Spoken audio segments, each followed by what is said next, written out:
বন্ধুসকল খানমিহলি বিষয়ৰ দ্বিতীয়টো খণ্ডলৈ আপোনালোক সকলোকে স্বাগতম জনাইছো। আজিৰ খণ্ডৰ প্ৰথমটো প্ৰশ্ন হৈছে অসমত প্ৰথমবাৰৰ বাবে কিমান চনত খাৰুৱা তেলৰ সন্ধান পোৱা যায়? 26 মাৰ্চ 1867, 15 মাৰ্চ 1867, 26 মাৰ্চ 1967, 15 মাৰ্চ 1968।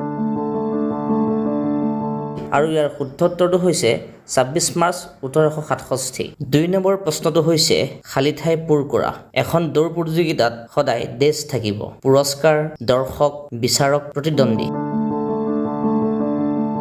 আৰু ইয়াৰ শুদ্ধ উত্তৰটো হৈছে প্ৰতিদ্বন্দ্বী। 3 নম্বৰ প্ৰশ্নটো হৈছে ভাৰতত উৎপাদিত মুঠ খাৰুৱা তেলৰ কিমান শতাংশ অসমে বহন কৰে? 35%, 75%, 50%, 40%।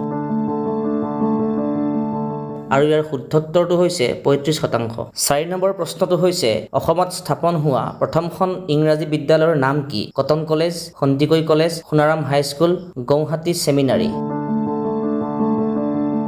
আৰু ইয়াৰ শুদ্ধ উত্তৰটো হৈছে গুৱাহাটী ছেমিনাৰী। 5 নম্বৰ প্ৰশ্নটো হৈছে আঞ্চলিক চিকিৎসা গৱেষণা কেন্দ্ৰ ক'ত অৱস্থিত? ডিব্ৰুগড়, যোৰহাট, গুৱাহাটী, নগাঁও।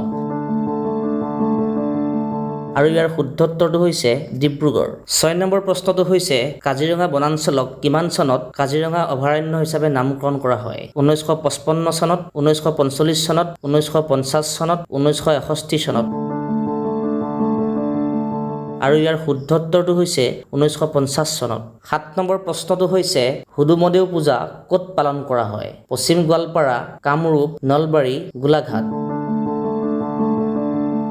আৰু ইয়াৰ শুদ্ধ উত্তৰটো হৈছে পশ্চিম গোৱালপাৰা। 8 নম্বৰ প্ৰশ্নটো হৈছে চিৰাজ ছবিখন কিমান চনত মুক্তি লাভ কৰিছিল? 1945 চনত, 1942 চনত, 1948 চনত, 1950 চনত।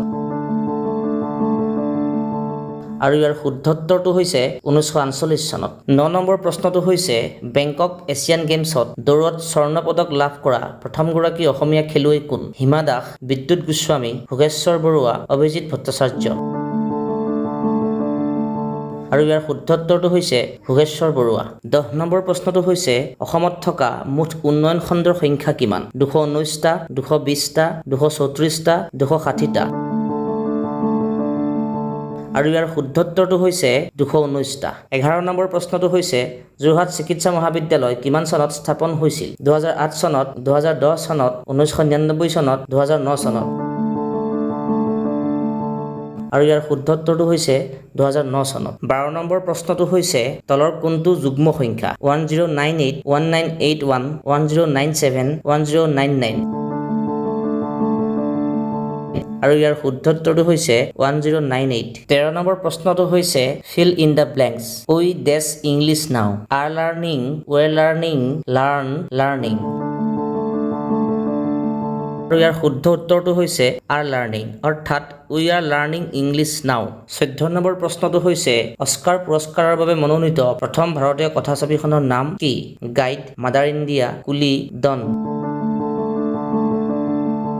আৰু ইয়াৰ শুদ্ধ উত্তৰটো হৈছে মাদাৰ ইণ্ডিয়া। আজিৰ খণ্ডৰ শেষৰটো তথা 15 নম্বৰ প্ৰশ্নটো হৈছে বিশ্বকাপ ফুটবল প্ৰতিযোগিতাত সৰ্বাধিকবাৰ অৰ্থাৎ 5 বাৰ চেম্পিয়ন হোৱা দেশখনৰ নাম কি? Germany, Brazil, France, Argentina.